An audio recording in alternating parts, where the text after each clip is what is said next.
afternoon, everyone. I have your attention, please. Hello. Let me first start by get this right. Introducing myself. My name is Greg Wright. I'm Vice President, PGE Retirees.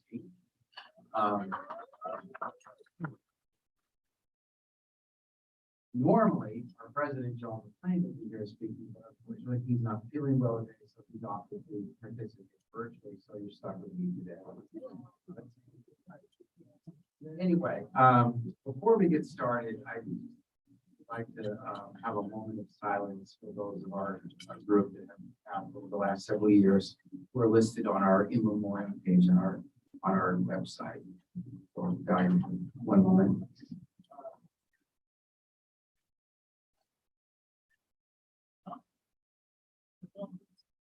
Thank you. Thank you. I think during this holiday season, it's also good to remember all the things that I'm thankful for. Be thankful for what we have, be charitable with our time, talent, and good fortunes, and be helpful, hopeful for others who are in need. Okay. This is our first in-person holiday luncheon in 3 years. 2019 was the last time we got together. And I was actually still working in 2019. So for me, this is my first in-person holiday luncheon as a retiree. So I'm really happy to be here. I'm really excited to be here. We have a good agenda today. I'm going to say a few words here, and then I'm going to introduce two of our officers who have agreed to be here. Maria Pope, our President and CEO, and Ann Mercero, our Vice President of Human Resources, Diversity, Equity, and Inclusion. So we're so happy they're here to talk with us a little bit about what's going on at PGE. And once they're done, I'll say a few more words, and then I'll introduce the two big brothers who are going to sing a few songs for us. Looking forward to that.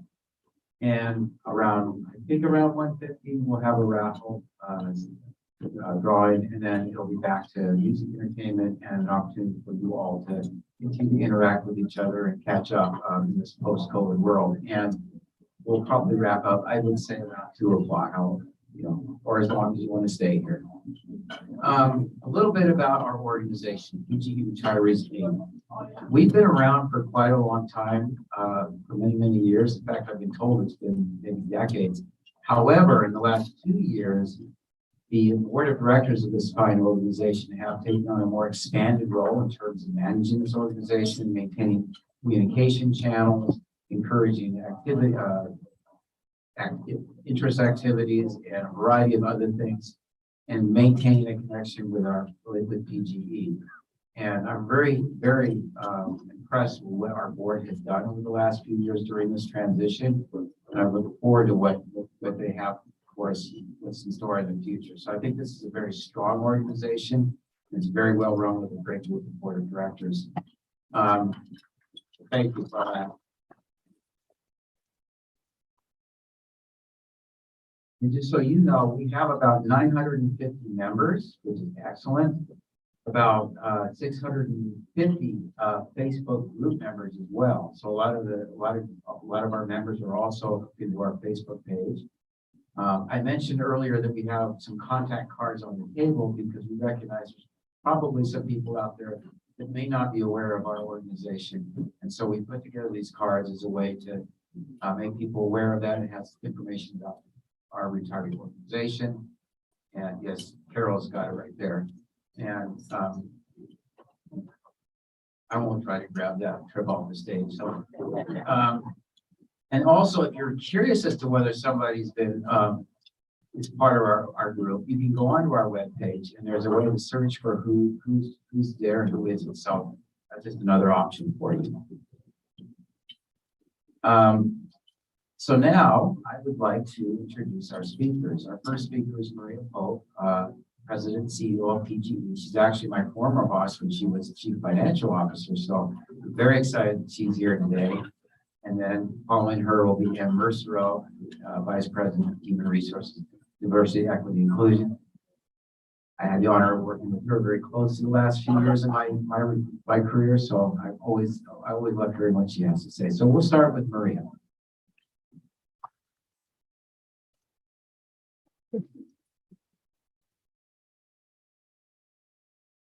Greg, it is an absolute pleasure to be with you all today. I can't tell you how many people I know, which is because so many people have retired. And the other is that you all look great and you're super happy traveling, sports. I mean, I'm looking at all the things that you're doing and it's absolutely remarkable. Let me give you a little bit of an update on the company that you built. I will tell you how much all of us who were still there on our day jobs think of you and rely upon your decision-making, the investment, the time, the vision you had in creating the company that PGE is today. So thank you so very, very much. And it's just warms my heart to be here. And we'll talk to you about how many people have retired, which is why you have 900 members. Let me take a little bit of a step back because it really was almost 3 years ago that we were all last together. If you think of 2019, about this time, John Kochevar, who is the company's head of technology and information systems, came to me and to Ann and to others and said, boy, you know, I'm looking at what's happening in China and in Wuhan in particular. And if something like that would have come here, we gotta start thinking about it and just know that we in the IT area are thinking about it. And who would have known? I can remember that day thinking, boy, all the problems I've got right now, I'm not thinking about a pandemic. Lo and behold, skip forward a couple of months, and we were very much thinking about a pandemic.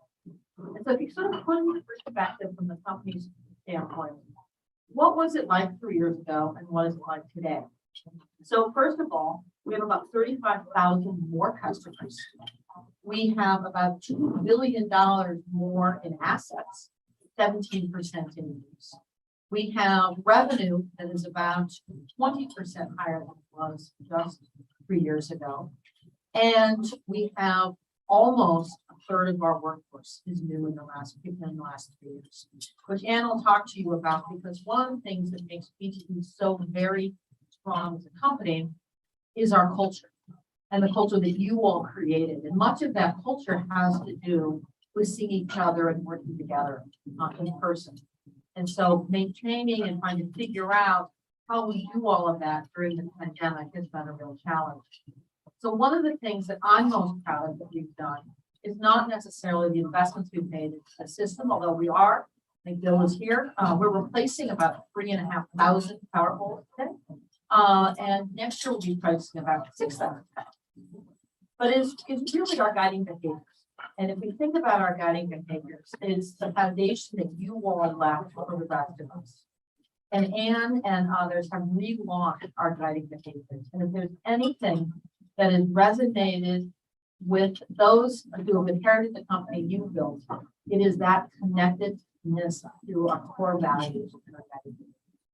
Some of the vocabulary is a little bit different, but it's the same core sense of what it means to be a part of PGE. And I think in its heart, it really is doing the right thing, valuing the diversity, equity, inclusion we all bring, being of service to our customers.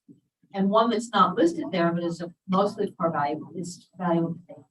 And through the pandemic, we've continually improved our safety performance, and that is really important. We respect everyone that we work with every day.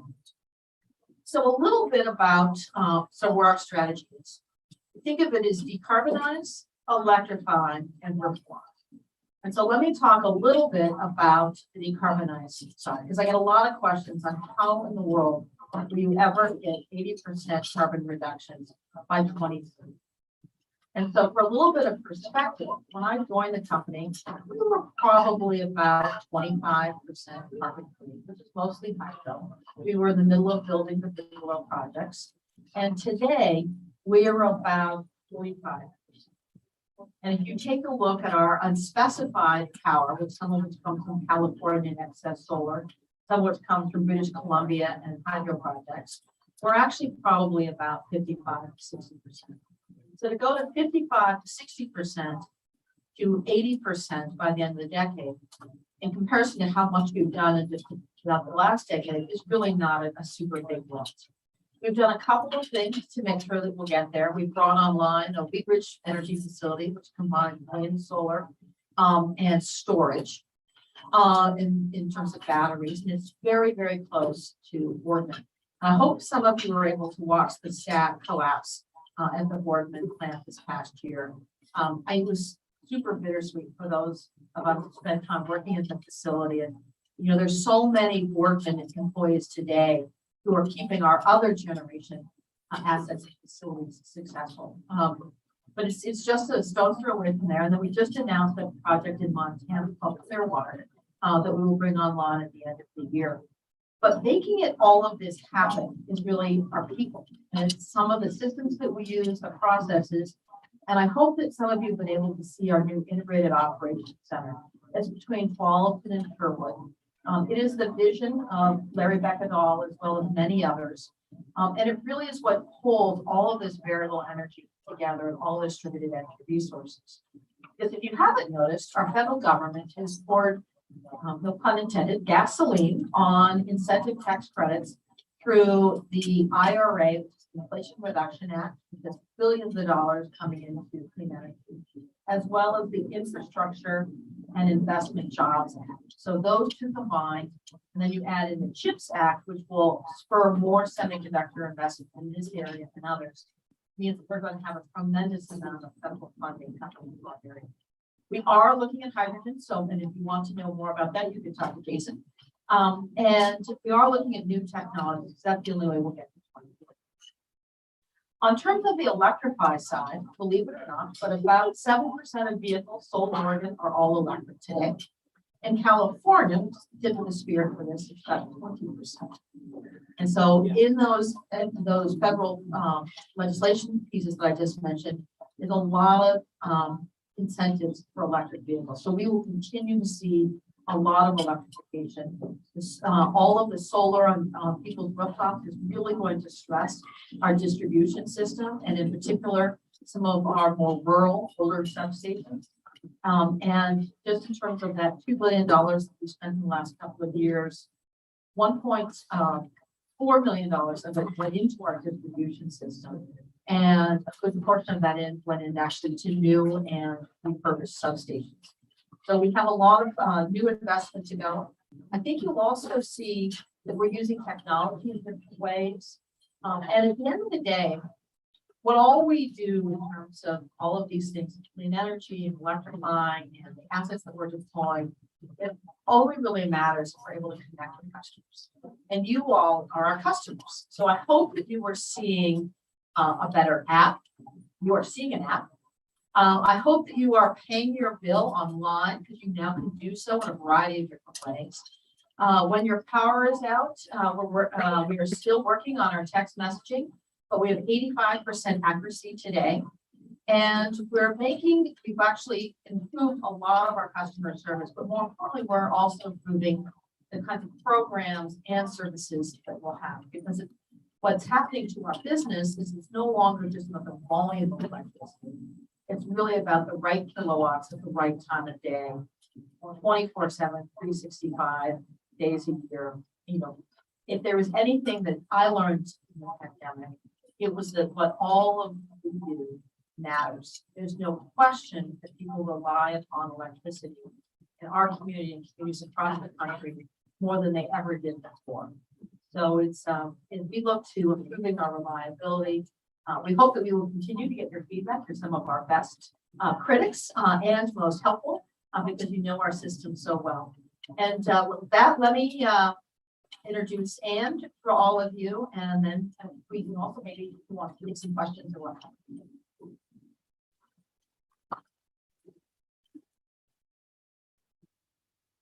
Thank you, Maria. It's so good to be with all of you. It's so good to be back in person. I appreciated that you all come in there during the pandemic and we can have the celebration virtually, but there's nothing like being together in the flesh and in person. It's so nice to see so many of you again in person. As Maria mentioned, as always in the show of PGE, people and the talents that they bring serve our customer and our communities who make core to who we are. And we've been through a lot the last couple of years. And I want to share with you some stats. Greg asked me some statistics to share with you. And what's been really interesting, so you know, as you read the newspaper, and you read about the war for talent, and you read about people, the great reshuffle or the great resignation, etc. You pay a lot of attention to that, kind of check in with our employees through survey. We use a new survey mechanism through an organization called Flint to kind of check in and see how folks are doing. The skills in which people amass in our industry are in high demand. They were always in demand, but there are other kinds of businesses and industries that are getting into our space. So think about Facebook, Google, Intel, even Nike are coming after our folks. When I started PGE in 2009, they were always trying to pull people away from places like Nike. Now they're pulling our people away because of the incredible amount of skills that people have been discovered.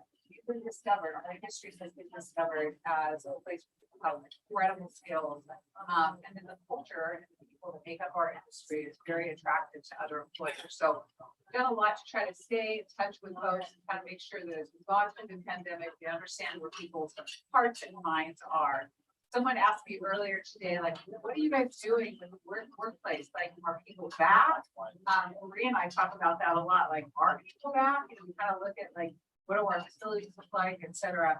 So, of course, at the beginning of the pandemic, a third of our workforce had to remain in the workplace. We are so eternally grateful to all of our field folks, all the people who had to continue to come in through that time period, especially when it was so unknown what COVID was, what it was going to do, et cetera, and the flexibility at which people worked and tried to figure out, like, how do I do my job the safest way possible?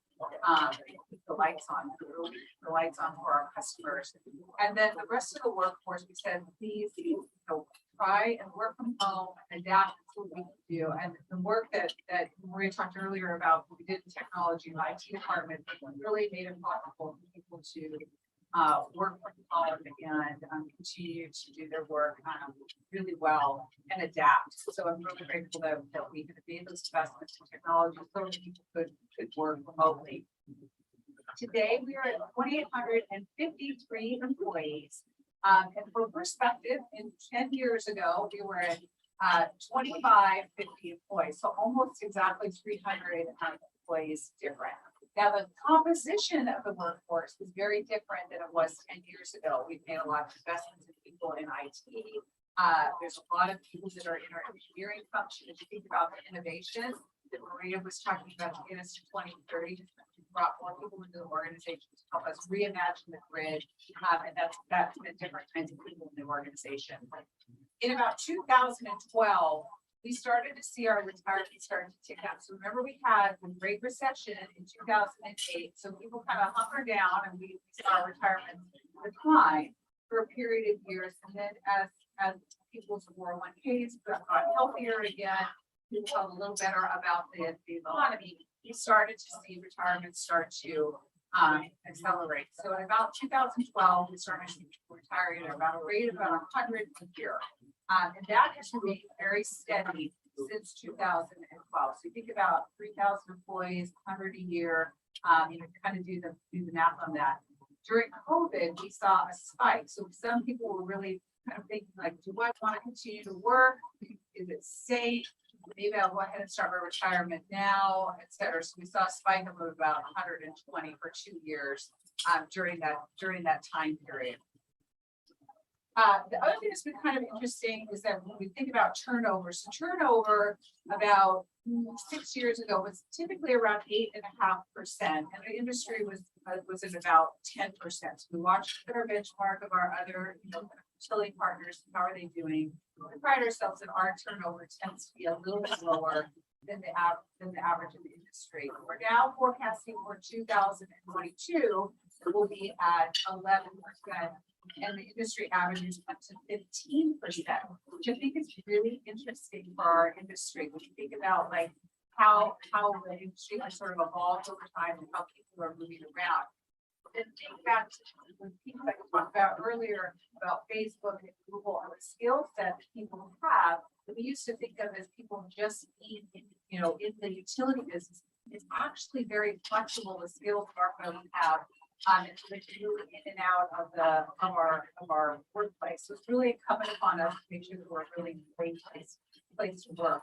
So what that all leads up to is that in the last 5 years, do the math on turnover numbers and on retirement, you essentially have half of the workforce is new over the last 5 years. So we have a lot of people that if you were part of the organization years ago, we didn't have as much change. And I know when I started the organization, we had a change and kind of knew that you knew everybody. It's different. And then you layer on a hybrid workforce and you haven't met your coworker in person before. It really makes for a different experience. So both Maria and I are so proud of our workforce that people are so flexible and so willing to kind of try new things, meet new people, try to work through just a different way of working in the world. And we see this transformation, across the world in many different kinds of businesses. And I'm really proud of how our folks are thriving. The foundation was there that you all lately talked about.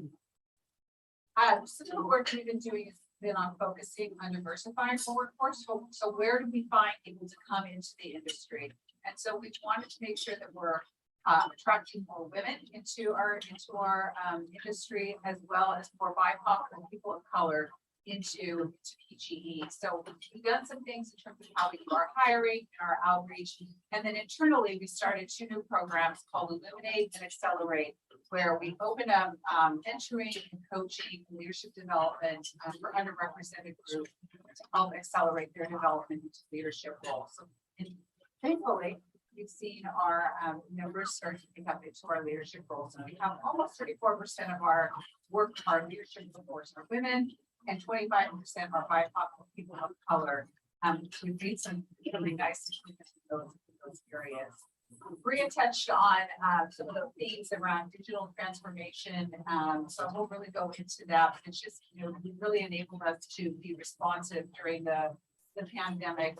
And then something that I'm especially proud of is the relaunch of the guiding behaviors. And I am grateful to all of you for the work that you did when you first laid those down in the early 90s. So for those of you that were part of that initial launch, and then those of you that after that continue to carry that on. It's been a very important part of the glue of our organization.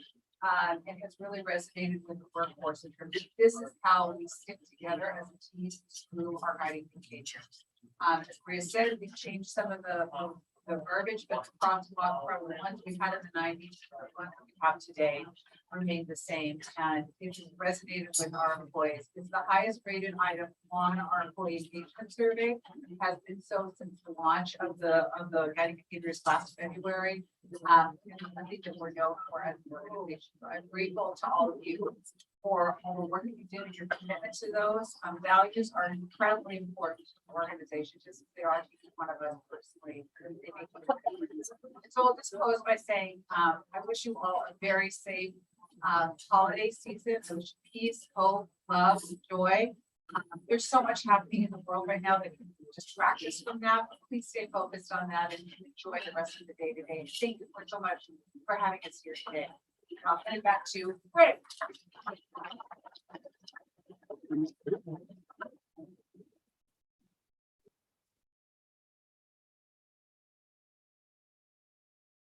Maria and Ann, thank you so much for being here today.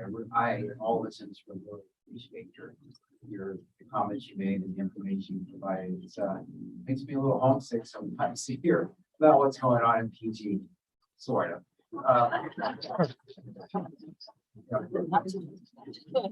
But I was there right when COVID started, and I remember all this transformation that we went through. And it's really impressive what our company did through that transition. I feel very honored to be part of that legacy. This organization, this relationship with PGE is very unique. John McClain and I have done a lot of research on what other companies do and what other retirement organizations do, hoping to find best practices. And what we discovered is we are the best practice. Yeah. Thank you. And we view our relationship with PGE in terms of mutual advocacy. So we, having a lot of us in this room, spent many, many years of our lives with PGE. And we still desire to have a relationship with that company, with this company, and to be an advocate for this company. And we also appreciate that the PGE is willing to support us by to being here and providing us with information, giving us a contact to work through at PGE, and also the financial support that which has allowed us to have a web page and communication channels to keep this group alive and active. One of the things I wanted to mention is that a lot of what we did when we were working was volunteer work, and for a lot of us continue to do it in retirement. I was recently looking at some statistics around that, and last year about 1,900 hours were volunteered by retirees or those that were transitioning into retirement. 136 cause cards were issued. About $65,000 was donated to local nonprofits by retirees. The PGE matched that with another $27,000 for a total of $92,000. That's awesome. Another thing that we do, and you'll see this, you might have seen this on your tables, but we have activity groups that we've organized and we encourage, and we have quite a few groups in place right now. We have, for example, a virtual book club, gardening, golf, wine tasting, hiking, tennis, pickleball. I've never heard of pickleball until I retired. It's not as easy as you think. So, and then most recently, geocaching. So anyway, each of these groups has a leader or one or two that runs these groups and organizes it and schedules events. And I think many of them are here with us today. So if you are a activity group leader, I just ask that you stand. I won't call you up, but I just want people to see who you are. So.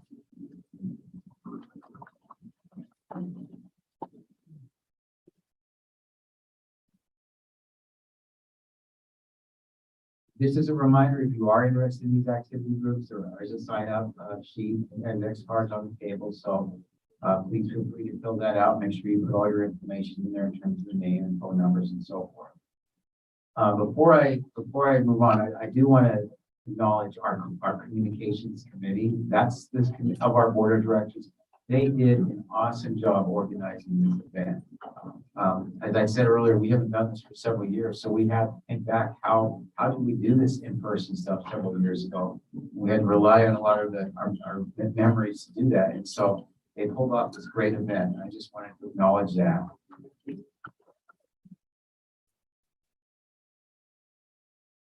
This committee has actually three chairmen: Terry Cleland and Foreman and Roger Gibson. And also on this committee are Dewey Francis, Kimberly Hamling, Carol Marish, and Greg Wright, whoever he is. They just called me out to talk, right? And then lastly, Maria, I want to say thank you for providing us with Nancy. She's done a great job being our contact person. It's questions, our concerns, our feedback, but she's also very good about giving us feedback as well. So back to that mutual advocacy relationship. So I'm so happy about that. And I know there's a couple other people that we correspond with sometimes, Sarah Boyd and Katie Hale as well. So, and I'm sure I'm forgetting others that have helped us, but again, we really, really, Maria, and appreciate this relationship and we and the support you've given us. And we hope and we fully expect this will continue for many years in the future. So thank you. Okay, so now on to the next part of our program. I'm going to introduce to you the two Bit brothers.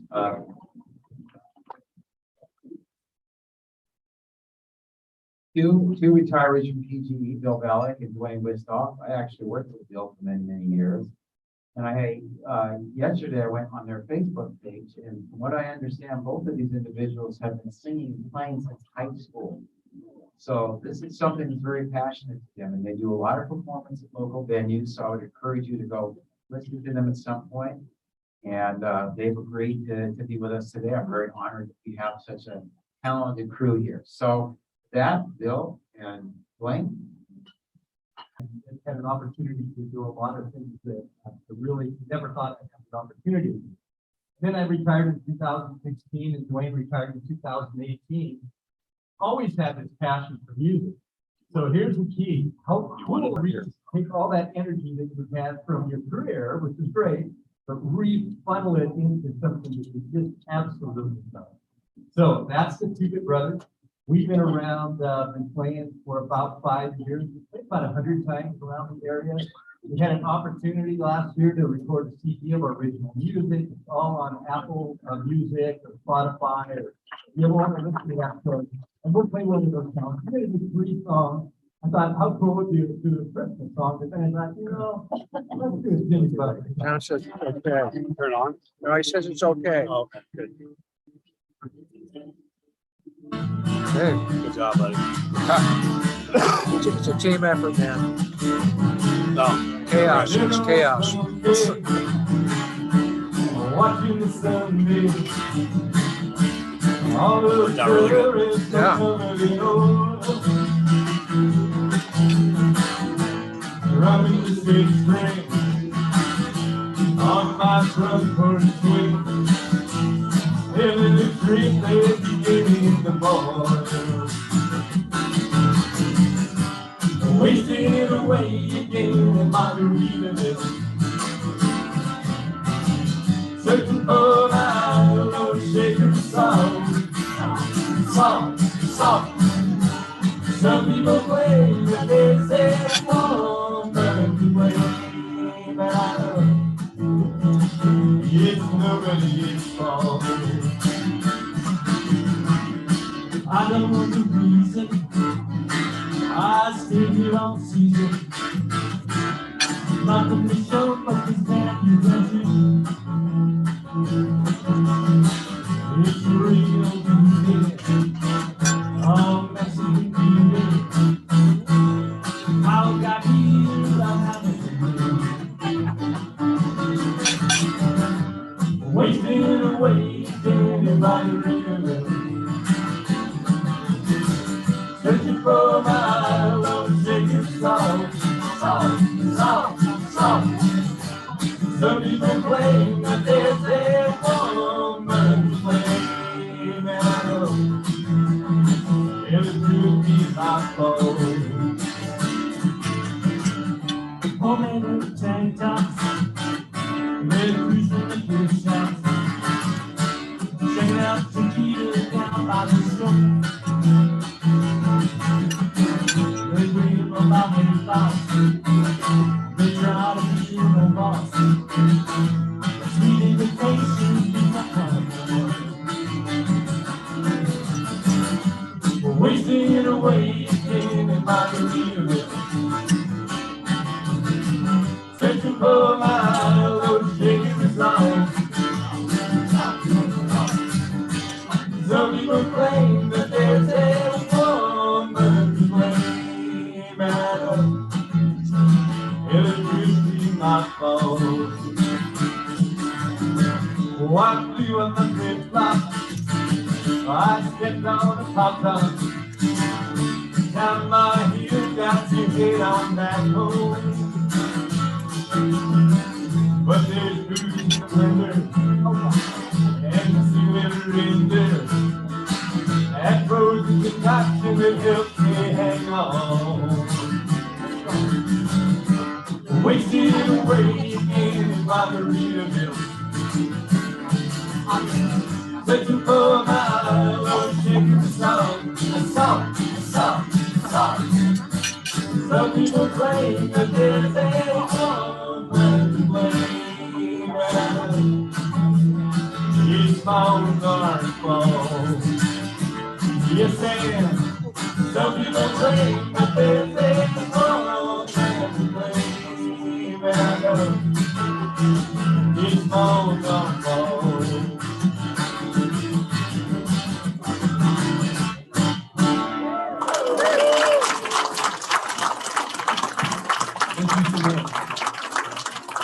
This next song, I just want to do a little bit of an introduction to. So, probably remember what happened in February of 2021. probably the worst ice storm since I've lived in the Portland area. Boy, it was really bad. And we live in West Lynn, and the power was off, at our house was off for 5 days. But we did good. We kept warm and we did fine.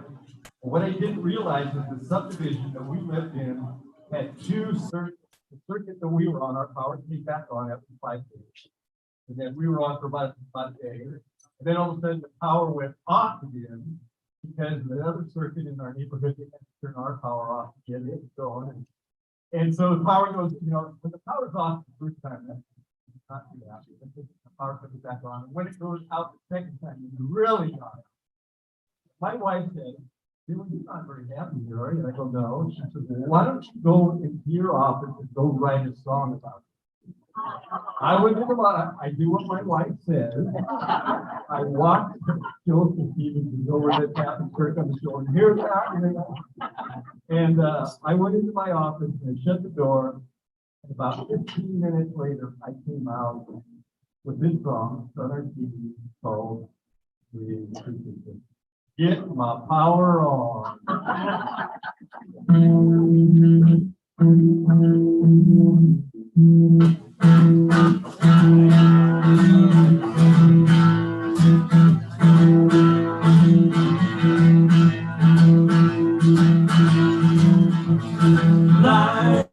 You got to get my power on.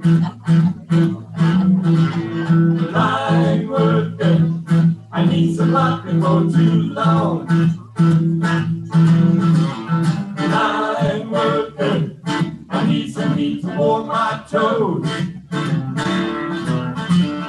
Line worker, I need some juice to charge my phone. Black coffee in the morning, soup and lunch. I need love, I love so much.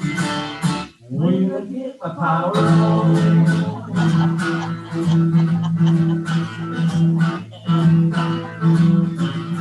Oh, climber, won't you make my power flow? Oh, climber, I want my street lights too low. Oh, climber, I want my internet to spin. Oh, climber, get my computer back again. Black coffee in the morning, soup at lunch. I need love, I love so much. When I get my power on, yeah. When I get my power on. Watch my meter spin. The lights are back again. Refrigerator's on it, the furnace is running, the light is good again. When I get my power on.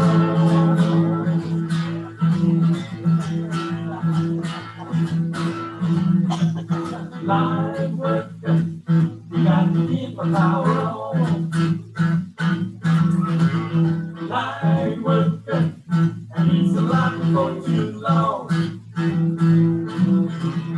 Line worker, I need some heat to warm my toes. Line worker, I need some juice to charge my phone. Black coffee in the morning, soup at lunch.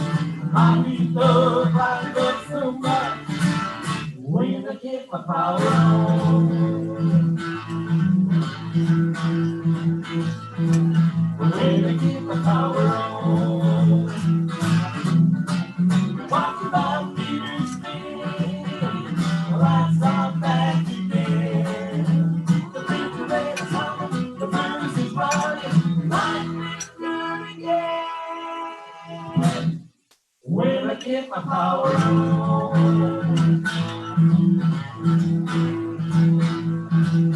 When I get my power on. Watch my meter spin. The lights are back again. The refrigerator's on, the furnace is running, life is good again. When I get power on.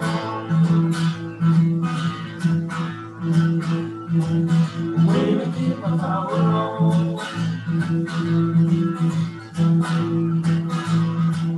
Way to keep my power on.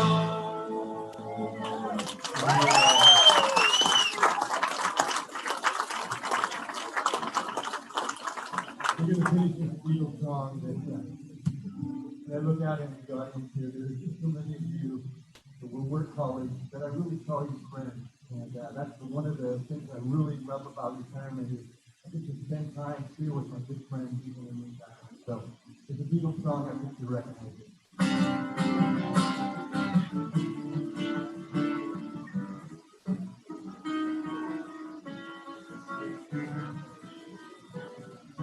What would you think if I sang out of tune? Would you stand up and walk out on me?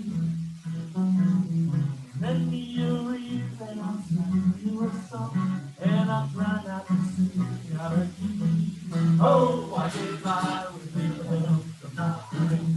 Ooh, I get high with little help from my friend. Ooh, I'm gonna try with little help from my friend.